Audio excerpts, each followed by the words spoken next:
Gas पर खीर चढ़ी थी। मिसेस रूपा जल्दी जल्दी बादाम काट रही थी और उनके चेहरे पर टेंशन दिख रहा था। चावल बर्तन में चढ़ाए, उसमें बादाम भी मिलाए, चलो खीर बनाए, चलो खीर बनाए, चलो खीर बनाए। मम्मी मम्मी, क्या हुआ? ऐसे क्यों चिल्ला रही हो? लड़के वाले आ गए क्या? नहीं मम्मी, वो तो बस भगवान आज कोई गड़बड़ ना हो, बस मेरी बेटी मिंटी का रिश्ता पक्का हो जाए तो आपको लड्डू चढ़ाऊंगी। तभी चूल्हे की लौ फुट-फुट करने लगती है। रूपा घबराकर नॉब घुमाती है, लेकिन लौ और कम हो जाती है और चूल्हे की आंच छोटी और लाल हो गई थी। नहीं नहीं, अभी नहीं, अभी न जाओ छोड़कर। लगता है सिलेंडर दम तोड़ने वाला है। अब क्या होगा मिंटी?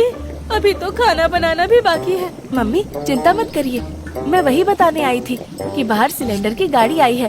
वो राजू बाहर आया है। गुप्ता के घर से थोड़ी दूर एक पुराने पेड़ के नीचे 3 लड़के खड़े थे, जिनका नाम था जोगी, मोंटी और पिंटू। तीनों मवाली किस्म के थे। तो सभी ध्यान से सुनो भैया, हम तो पहला ही से कान से सुनते हैं। अबे कान से तो सभी सुनते हैं, तुम ध्यान से सुनो पहले। हाँ, तो आज का हमारा टारगेट है वो सामने वाला गुप्ता का घर। बस किसी तरह उस सोने की गुफा में घुसना है। फूफा में?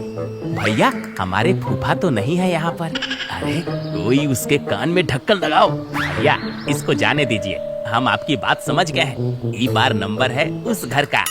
आज हम चुराएंगे लाल सोना। टमाटर नहीं गधे, गैस सिलेंडर। इंटरनेट पर खबर है कि एरिया में सिलेंडर की भारी कमी है। एक सिलेंडर ब्लैक में 4000 का बिक रहा है। हाँ भैया, वैसे भी ये गुप्ता पैसे वाला है। इसके यहाँ 4-5 सिलेंडर तो रखे ही होंगे। मतलब 4 गुने 5 करे तो अब 20,000 और आपस में तीनों बांटे तो अब 6,666 रुपए। वाह भाई, गणित तो अच्छा है तुम्हारा। वो सब तो ठीक है, पर दिन में चोरी करता हम लोगों को किसी ने देख लिया तो? अरे कहाँ से दिखेगा? वो देख सिलेंडर की गाड़ी आई है। सबके सब वहाँ भीड़ लगाए खड़े हैं। और बेटा तू किस काम का है? नीचे खड़े होकर रखवाली करना हमारी। राजू डिलीवरी बॉय अपनी गाड़ी के साथ खड़ा था। गाड़ी में सारे सिलेंडर खाली, बस एक भरा हुआ सिलेंडर दूसरे कोने में रखा था। राजू कान के पीछे पेन फंसाए एक के बाद एक नोट गिन रहा था। सिलेंडर को देखकर रूपा और उसका पड़ोसी राहुल तेजी से गाड़ी की तरफ दौड़ लगा देते हैं। नमस्ते आंटी। खुश रहो बेटा। ए राजू, एक सिलेंडर देना जल्दी से। हाँ, मुझे भी जल्दी देना। थोड़ी देर में मेरा इंटरव्यू है। सुबह से एक कप चाय तक नहीं नसीब हुई है। का है ना मैडम जी, अब गाड़ी में एक आखिरी सिलेंडर बचा है। बताइए किसको ज्यादा जल्दी है, उसी को दे देंगे। मुझे। राहुल और रूपा जी के घर से कुछ दूरी पर गुप्ता का घर था। गोगी के हाथ में एक रस्सी और एक बड़ा सा कपड़ा था। सुनो, मैं पाइप से चढ़कर ऊपर जा रहा हूँ। रस्सी फेंकूंगा तो अब पिंटू तुम भी आ जाना, और मोंटी तू यहाँ नीचे रहकर आने जाने वाले पर नजर रख। गोगी पाइप के सहारे चढ़कर बैल्कनी में जाने की तैयारी में था। वो धीरे धीरे पाइप से ऊपर की ओर चढ़ता है और ऊपर बैल्कनी तक पहुँचने के बाद रस्सी फेंककर पिंटू को ऊपर आने का इशारा करता है। पाइप पर चढ़कर ऊपर जाना पिंटू के बस की बात नहीं थी, इसलिए गोगी ने उसके लिए रस्सी फेंक दी। रस्सी के सहारे पिंटू कुछ ऊपर तक आ जाता है। ये भैया भी ना कमाल करते हैं और हमको बेवकूफ बोलते हैं। ऐसे ही चले गए सिलेंडर लेने। अरे पहले पता तो करो कि घर में कोई है भी कि नहीं। मोंटी घर के दरवाजे की तरफ बढ़ने लगता है। गोगी रस्सी के सहारे अब भी पिंटू को ऊपर खींचने की जद्दोजहद में था कि तभी उसकी नजर मोंटी पर पड़ी, जो घर के दरवाजे की तरफ बढ़ने लगा था। अरे ये क्या कर रहा है? ए मोंटी रुक। मोंटी नीचे घर के दरवाजे पर कान टिकाए घर की रेकी करने लगता है कि तभी गलती से घर का डोरबेल बज जाता है। गोगी डरकर रस्सी छोड़ देता है। पिंटू धड़ाम से नीचे गिर जाता है और गोगी भी जल्दी से नीचे कूदता है। रूपा और राहुल एक दूसरे के सामने अपनी अपनी बात रख रहे थे और राजू चुपचाप उन दोनों को देख रहा था। तभी अचानक पैरों के दौड़ने की आवाज सुनाई दी, जिससे उन सभी का ध्यान उस ओर चला गया। उन्होंने देखा कि 3 चोर तेजी से भाग रहे थे। हालांकि वो सब अपनी बहस में इस कदर डूबे हुए थे कि उन्होंने उन चोरों पर कोई खास ध्यान नहीं दिया और दोबारा अपनी बातों में मशगूल हो गए। राजू, मैंने 2 दिन पहले ही सिलेंडर की बुकिंग की है। अरे तो मैंने भी 10 दिन से बुकिंग कराई है बेटा, पर कमबख्त ये राजू पता नहीं कहाँ मर गया था। मैडम जी, मर नहीं रहे थे, लड़ रहे थे। एक गरीब लाचार आदमी अपनी जिंदगी से लड़ ही तो सकता है, और क्या ही करेगा। बस बस ये बातें मत बनाओ, लाओ ये सिलेंडर मुझे दो। ठीक है, ले लो। अरे क्या ले लो? अगर ये सिलेंडर आंटी लेकर जाएंगी तो मैं क्या लेके जाऊं तुमको?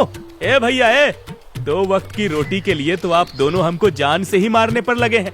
अरे काहे पीछे पड़ गए हैं हमारे? अरे भैया, तुम मेरा समय बर्बाद मत करो, मुझे सिलेंडर दो, अभी जाकर खाना भी बनाना है। राजू गाड़ी पर चढ़कर एक कोने में रखा सिलेंडर उतारता है और उसे लाकर राहुल और रूपा के बीच रख देता है। ई लो सिलेंडर, जिसको दम है उठा लो और लेके जाओ। अरे क्या बकवास कर रहा है? अब एक सिलेंडर के लिए मैं बच्चे से कुश्ती लड़ूं? नहीं आंटी, लड़ने की कोई जरूरत नहीं है। आप ये मुझे ले जाने दो, मेरा ऑनलाइन इंटरव्यू है, मुझे चाय बनानी है। बेटा, लैपटॉप के अंदर घुसकर उसको कैसे चाय पिलाएगा? नहीं पिला पाएगा ना। लेकिन मेरे तो मेहमान सामने रहेंगे ना, उनको चाय पिलाऊंगी, पकौड़े खिलाऊंगी और। अरे आंटी, चाय मुझे पीनी है, अपने लिए बनाऊंगा। सुबह से चाय नहीं पी है मैंने। रूपा और राहुल सिलेंडर को लेकर अपनी अपनी बात रख रहे थे। ये सिलेंडर मुझे दे दो आंटी। नहीं। ये सिलेंडर मुझे दे दो। बोला ना नहीं। ये सिलेंडर मुझे। चुप, ये सिलेंडर नहीं, मेरी बेटी की पूरी कुंडली है। अगर आज लड़के वालों को खीर नहीं मिली तो कहेंगे लड़की की माँ को तो गैस जलानी ही नहीं आती। जब उसकी माँ को गैस जलानी नहीं आई तो लड़की क्या खाक खाना बनाएगी? इसका मेरे पास अच्छा उपाय है। आंटी, जब लड़के वाले आए तो आप उन्हें मेरे घर लेकर आना और उन्हें गैस जलाकर दिखा देना। अरे तुम एक दिन चाय नहीं पियोगे तो क्या इंटरव्यू वाले तुम्हें नौकरी नहीं देंगे? मेरी मिट्टी को देखो, बेचारी ने सुबह से पार्लर जाने का ख्याल तक त्याग दिया ताकि घर में मेरी मदद कर सके, और तुम एक कप चाय के लिए जवान लड़की के सपनों का गला घोट रहे हो। आंटी, ये तो इमोशनल ब्लैकमेलिंग है, और गला मैं नहीं, ये राजू घोट रहा है। जब हम दोनों की बुकिंग है तो इसे 2 सिलेंडर लेकर आना चाहिए था ना। अरे मैंने क्या किया मैडम जी? आपको पता है 20-20 दिन से लोग बुकिंग करके बैठे हैं और उनको सिलेंडर नहीं मिल पा रहा है। इतनी लंबी लाइन लग रही है, तब जाकर लोगों का नंबर आ रहा है। एक तो मैं इतनी मुश्किल से ये सिलेंडर लेकर आया और आप लोग मुझे ही बातें सुना रहे हो। सिर्फ नाम की मुश्किल थी राजू की। आखिर राहुल के हक का सिलेंडर यही तो बेच आया था किसी दूसरे को ऊंचे दाम में। बाप रे, अगर इनको पता चला कि मैं इनका सिलेंडर बेच आया हूँ तो ये दोनों तो मुझे सिलेंडर पर बैठाकर उड़ा देंगे, वो भी बिना लाइटर के। आंटी, जिद छोड़ दो। तुम जिद छोड़ दो बेटा, दोनों के बीच का विवाद रुकने का नाम नहीं ले रहा था। ऐसे में राजू को अपना फायदा साफ नजर आ रहा था। अगर दोनों मानो तो अब मेरे पास एक तरीका है जिससे ये फैसला हो जाएगा कि सिलेंडर आप दोनों में से कौन ले जाएगा। क्या? बोली, दोनों बोली लगाओ। जिसने लगाई ऊंची बोली सिलेंडर उसका। अरे ये तो गलत है। 1500। क्या बात है मैडम जी, अगर ये शांत नहीं हो रही तो मैं क्यों चुप रहूं? 2000। तो मेरा 2100। 2101। क्या भैया, कर दिए ना कंजूस वाली बात। अरे 1 रुपया का बोली बढ़ा रहे हैं, कुछ तो दम लगाइए अपने दाम में। 2200। 2500। 3000। 4000। आंटी, ये तो चीटिंग है, सीधे 1000 बढ़ा दिया आपने। वाह मैडम जी, आप ही जीत रही। असली बोली तो आप ही लगा रही हैं। अब तो पक्का आप ही इसको घर लेकर जाएंगी। सिलेंडर की बोली ने पूरे मोहल्ले को खींच लिया था। लोग झुंड बनाकर इस ड्रामे का लुत्फ उठा रहे थे। गोगी, मोंटी और पिंटू भी उसी भीड़ का हिस्सा थे, जो उत्सुकता के साथ हर बोली पर नजर रखे हुए थे। बताओ, फालतू में इतना लंबा चढ़ने गए, इससे अच्छा तो सिलेंडर बेचते। हाँ भैया, ये सिलेंडर वाला तो खुलेआम डकैती कर रहा है। हम तो 4 में ही निपट जाते, और इसको देखो, ऊंची ऊंची फेंक रहा है। भैया, देख कर आए सिलेंडर में गैस है कि नहीं। अरे भाई तू रुक ना, क्यों आज हम लोगों को पिटवाने में लगा है? चुपचाप खड़े होकर सारा ड्रामा देख। बहुत महंगा लाल सोना है ये, देख तो सही किसके घर जाएगा, वहीं से उठा लेंगे इसको। वाह भैया, मान गए आपके दिमाग को। हम तो हैं ही ग्रेट। बस बहुत हुआ, तमाशा लगा के रख दिया है। यहाँ मुझे मेरी लड़की का रिश्ता तय करना है और तुम यहाँ अपने सिलेंडर से ब्याह रचा रहे। 100 की एक बात, दुल्हन हम ले जाएंगे। मेरा मतलब है कि ये सिलेंडर, तो आखिरी सिलेंडर की ये आखिरी बोली भी हमारी 5000। ये सुनते ही भीड़ में ठहाके और तालियां गूंज उठी। जहां राजू एक तरफ बत्तीसी दिखाकर अपनी खुशी जाहिर कर रहा था, वहीं राहुल का उतरा हुआ चेहरा उसकी हार की कहानी खुद बयां कर रहा था। बधाई हो, ये सिलेंडर हुआ आपका। अब लाइए 5000। रूपा पर्स में से 5000 रुपए निकाल कर राजू की तरफ बढ़ाती है। पैसे लेने के लिए राजू भी हाथ आगे बढ़ाता है। इससे पहले कि रूपा पैसे उसके हाथ में देती, मिंटी के चिल्लाने की आवाज आती है। मम्मी, खीर जल गई। रूपा जी पैसे हाथ में दबाए भागते हुए वापस किचन में आती हैं। पूरा बर्तन काला पड़ चुका था और सारी खीर जल चुकी थी। किचन से बदबू आ रही थी, जिसके कारण किचन में आते ही रूपा जी ने अपनी नाक सिकोड़ ली। हे भगवान, इस सिलेंडर के चक्कर में तो मेरी बनी बनाई खीर भी जल गई। कितना नुकसान हो गया मेरा। मेरे 5000 गए वो अलग, और खीर भी जल गई सो और। खामखा ही सिलेंडर के लिए भिड़ गए आंटी से। बेचारी की पूरी खीर भी जल गई और इतने महंगे में ये सिलेंडर खरीद रही। जाने ही देता हूँ, कुछ दिन कहीं बाहर जाकर खा पी लूंगा। राजू, ये सिलेंडर तुम आंटी को दे दो, लेकिन उसी दाम में देना जितने का ये सिलेंडर है। अब ये मुझे नहीं चाहिए। क्या काहे भैया, आपको तो ये चाहिए था ना? और अब तो मैडम जी ने इसे 5000 में खरीदा है, तो हम तो इतने का ही बेचेंगे। अरे लेकिन रूपा घर से निकल के बाहर आती है। लो भैया 5000। नहीं आंटी, आप इतने पैसे मत दो। जितने का सिलेंडर है उतना ही बस दो। ठीक है भैया, अगर ऐसी ही बात है तो फिर ये सिलेंडर हम किसी को नहीं देंगे। अगर इसको लेना है तो फिर हमारा मुंह मांगा दाम ही देना पड़ेगा, वरना इसको तो भूल जाओ। शर्म नहीं आती तुम्हें? चंद पैसों के लालच में इंसानी मजबूरी का मजाक बना रहे हो। कल को तुम्हारे घर में कोई बीमार हो और तब तुम्हारे आगे कोई दवाई की कालाबाजारी करेगा ना, तब तुमको अहमियत होगी। और नहीं तो क्या, अगर इंसान ही इंसान की मजबूरी का फायदा उठाएगा तो फिर ये इंसान जिएगा कैसे?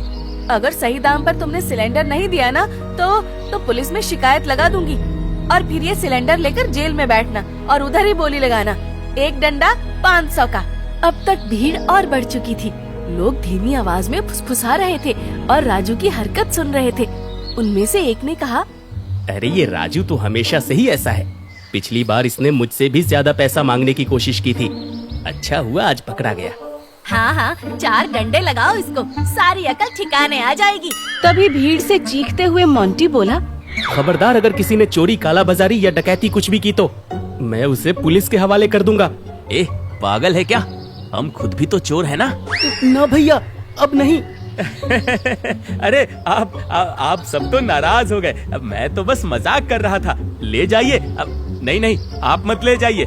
चलिए मैडम जी, ये सिलेंडर मैं खुद ऊपर पहुंचा देता हूँ। और राहुल भैया, आपका सिलेंडर हम कल तक लेके आएंगे। राहुल, तब तक तुम मेरे घर चलो, तुमको चाय पिलाते हैं, और हाँ, खाना भी खाकर जाना।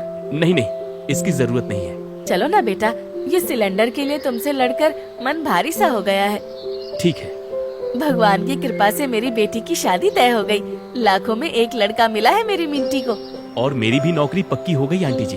अरे वाह, घर में 2 खुशियाँ आई हैं। इसी बात पर खीर तो बनती है। तीनों लोग मजे से खीर खाते हैं। याद रखिए, लालच का सिलेंडर एक दिन खाली हो जाता है, लेकिन प्यार और निस्वार्थ भाव की मिठास हमेशा बनी रहती है।